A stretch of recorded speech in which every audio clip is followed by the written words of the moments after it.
The transitional government of Mali in the West African nation has asked MINUSMA to leave its territory by September this year. We shall equally tell you in the course of this newscast that Kenyans today went to the polls to vote representatives of their new government as well as, of course, a new president. Good evening, Africa and the world. This is the 6 p.m. prime time newscast over 4U television. I am Jix Nabise for presentation. So for today's 6 p.m. prime time newscast, we're going to take you to Mali in West Africa, where Malian military group has asked for the departure of the UN peace troops from Mali by September this year. In recent months, tension between Mali and the UN have been rising as Malian authorities have demanded non-interference of foreigners in the government of the country. The details are with you, Moni Manu. UN peacekeeping mission in Mali, MINUSMA, has been asked to leave the country by September 22. This declaration was made by members of a Malian civil society group close to the ruling government on August 5th. At the Culture's Palace in Bamako, supporters of the anti-French Yerewolo standing on the Ramparts group pledged to take to the streets if the troops refuse to leave the country. The terrorist in Mali is France, he says, and when we chased France away, what remained was the MINUSMA, which is run by the French. So everything that happens in Mali now goes through MINUSMA. That's why the only order of the day is the departure of MINUSMA, so that we can find peace, because we have lost our sovereignty. According to supporters of the organization, the terrorist in Mali is France, and MINUSMA should be chased away, same as France. Tensions between Mali and the UN have been running high in recent months after Mali refused to authorize a UN mission deployed to investigate alleged ongoing human rights violations in the country. As you know, we have to get together and go out massively on the 22nd of September 2022 to liberate the country. This will be called the final assault. It will be done with very, very determined people who will go out everywhere in Mali to demand the MINUSMA to leave. The Yerewolo movement has shown its open support for the transitional president, Colonel Assimi Goïta, and has organized several demonstrations against France in recent months. The West African country has had 2 coups since 2020, in which the military has vowed to do more to stop jihadi violence while demanding that France and European troops depart from the country. Thank you, Mwanze Joyogo, for that report. We stay in Mali, where at least 4 soldiers, 2 civilians and 5 assailants died on Sunday in an attack in Tessit, a locality where a military camp is located. The attack was told could have been much higher according to the Malian army is attributed to jihadist groups there in the West African nation. The details are with you, Moni Manu. According to relatives of the victims, the 2 civilians are local officials. The Tessit sector, located on the Malian side of the tribe border area in a vast rural region not controlled by the state, is frequently the scene of clashes and attacks. Armed groups affiliated with Al-Qaeda under the umbrella of the Groupe de Soutien à l'Islam et aux Musulmans, GNIM in Arabic, are fighting the Islamic State in the Greater Sahara Group, affiliated with the El organization. The jihadists are seeking control of this strategic and gold-rich area. The Malian army, based in a military camp next to the town of Tessit, has also been attacked in this region. In this area, sometimes called the Malian Gouma, there are also peacekeepers from the UN mission in Mali, and until a few months ago, French soldiers from Operation Banken. As for civilians, as elsewhere in Mali, they are caught in the crossfire between these actors in the conflict and accused of being allied with one when they are not with the other. The area's inhabitants have fled in their thousands, notably to the nearby large town of Gao, some 150 kilometers away. The Tessit region, like a whole of the so-called 3-border zone, is even more isolated during the rainy season when heavy rainfall prevents passage. Mali has been in turmoil since 2012. The jihadist spread, initially confined to the north of the country, has spread to central and southern Mali as well as to neighboring Burkina Faso and Niger. Activities leading to Africa decentralization and local development on August 10 have been launched on the African continent. But just how effective is decentralization in Africa? Takewana reports. According to the Cambridge Dictionary, the term decentralization is defined as moving control from a single place to several smaller ones. Africa has been striving to fully implement the true values of this political principle over the years, as Dere Kazen, Deputy Minister of Urban and Rural Development in Namibia, affirms. On this constitutional basis, that government enacted the Regional Councils Act 1992, Act 22 of 1992, and the Local Authorities Act 1992, Act 23 of 1992. These legislative initiatives provide a wide scope of functional responsibilities, powers and duties for subnational government, in this case regional councils and local authorities, to enable them to plan and develop their localities and the country at large. Decentralization expert insists that for every nation to fully enjoy the effectiveness of this principle, accountability must be introduced and strictly followed. The question of corruption, there are allegations of corruption not across all county governments. We could see this in some of the projects we're implementing where allegations of corruption are being brought to the fore. But again, it is more of what kind of systems, checks and balances one needs to start developing to make sure that institutions like the Auditor General, the reports that they produce, really they are followed through in terms of audit recommendations. But yes, devolution or decentralization also presents a challenge of accountability that one has to grapple with, and the lesson in terms of how to develop institutions. And then the final one is that one needs to develop the evidence base in terms of the data. What we saw in Kenya really is that... Nonetheless, come August 10, 2022, African states shall celebrate the 11th edition of the African Day of Decentralization and Local Development under the theme Making Food Security a Key Priority for Development and Territorial Cooperation, which aims at recognizing the experiences of regional and local authorities in dealing with food security issues, which is a bone of contention the world and Africa in particular is battling with. But the event equally comes as a reminder to African heads of state to respect the African Charter on Values and Principles of Decentralization and Local Development of June 27, 2014. On this day, August 9, 2022, Kenyans went to the polls to vote for representatives of a new government as well as a new president. Of course, it's in that light that Samia Suluhu of Tanzania on Tuesday conveyed a message of goodwill as Angolans or Kenyans headed to the polls today, August 9, to elect their representatives of various positions, including the country's next leader. In a message shared on her Twitter platform, President Samia Suluhu said she was praying for Kenyans to have a free, fair and credible elections that meets the requisite constitutional requirements. She equally urged the electorate to maintain peace during the process and ensure national unity is upheld.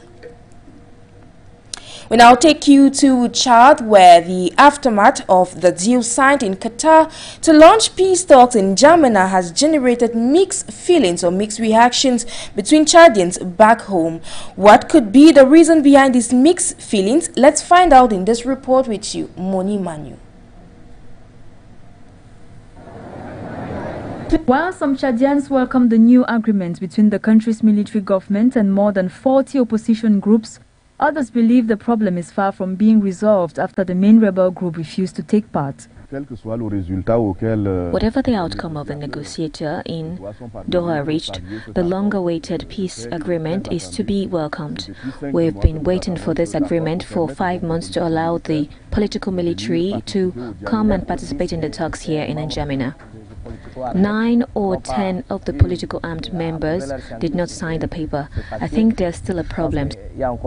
So perhaps it would have been necessary to ensure that there was a right atmosphere that would have allowed everyone to really take part. 9 rebel groups had rejected the deal, saying the negotiators had not listened to its demands, including the release of prisoners.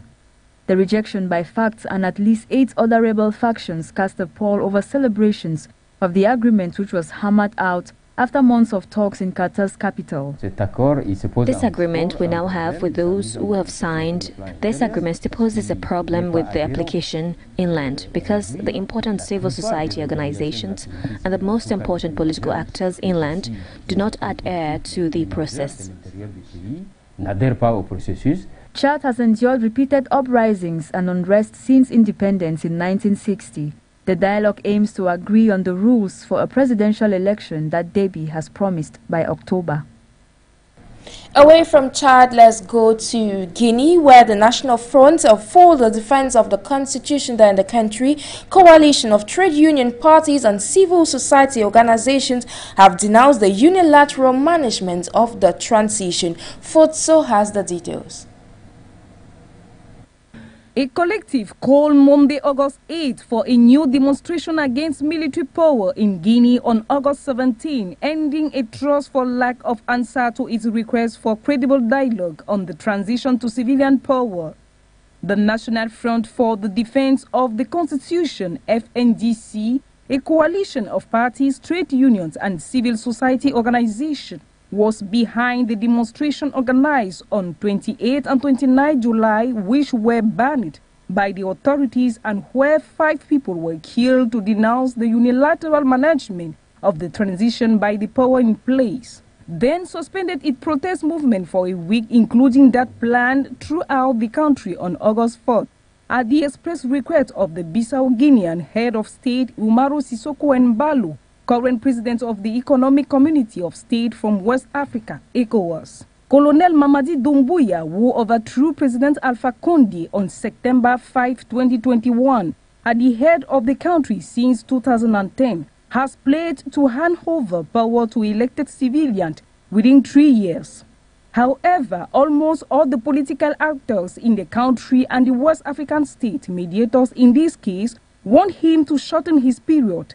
ECOWAS does call on August 1st the Guinean authorities, the political class, inclusive, in order to diffuse tension and agree on a responsible timetable and modalities for the peaceful restoration of constitutional order, credible dialogue. However, the military government refuses to respond to the many calls for dialogue on the transition, denounced the FNDC on Monday in a press release, also criticizing the chronic attitude of mistrust of the Guinean government vis-à-vis ECOWAS, its management unilateral and authoritarian transition and the illegal use of lethal weapons in the management of demonstration.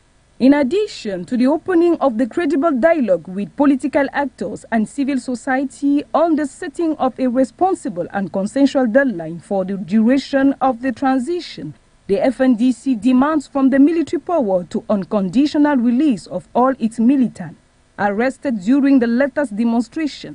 2 leaders of the collective, Umar Sila alias Funike Mange and Ibrahima Diallo, as well as Saiku Yaya Bari, Executive Secretary of the Union of the Republican Forces, UFR, were still imprisoned Monday in the civil prison of Conakry after being charged with participation in a prohibited gathering, looting, destruction of public and private properties, intentional assault and battery.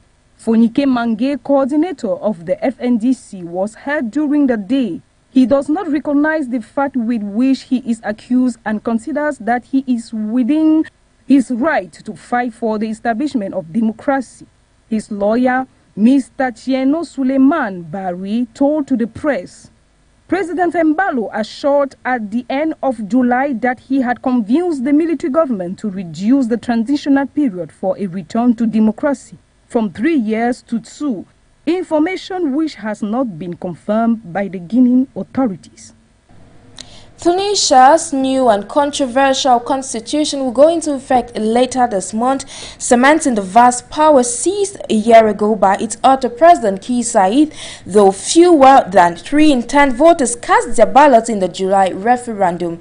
The North African country's future depends on many factors, including whether they would defend the Arab Spring's only democracy. Tekewana has the rest of that story. Uncertainty continues to loom in Tunisia after a new constitution granting unchecked powers to President Kais Saied was voted in a referendum on July 26, 2022. The question on the lip of every Tunisian now is whether President Kais would meet their hope and aspirations of stable jobs, prosperity, as well as freedom of expression. Kais said the new constitution, which gives him more authority and weakens legislative powers, aims at putting an end to the long-standing political bottlenecks in the country. To his supporters, his decision is justifiable. We have lived a decade of darkness. We can't live another decade like that. We are hoping things will get better.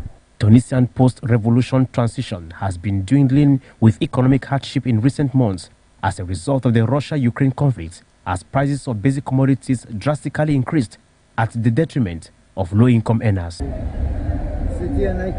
Before, Tunisia was the icon of the Arab world. Of course, it was a police state, but we had work. We lived well. Now we're being hit in the stomach. Critics have warned that site's new constitution is going to inflict more pain and suffering to the local population and go further to question the result of the referendum, which was boycotted by many. Nobody is able to say no to Kais Saied. He controls the judiciary, the National Assembly, the administration. He rules like a pharaoh. Analysts say Saied's biggest challenge will be to deliver the expected result regardless of his decision. He improves the economical and social conditions, probably he will be re-elected.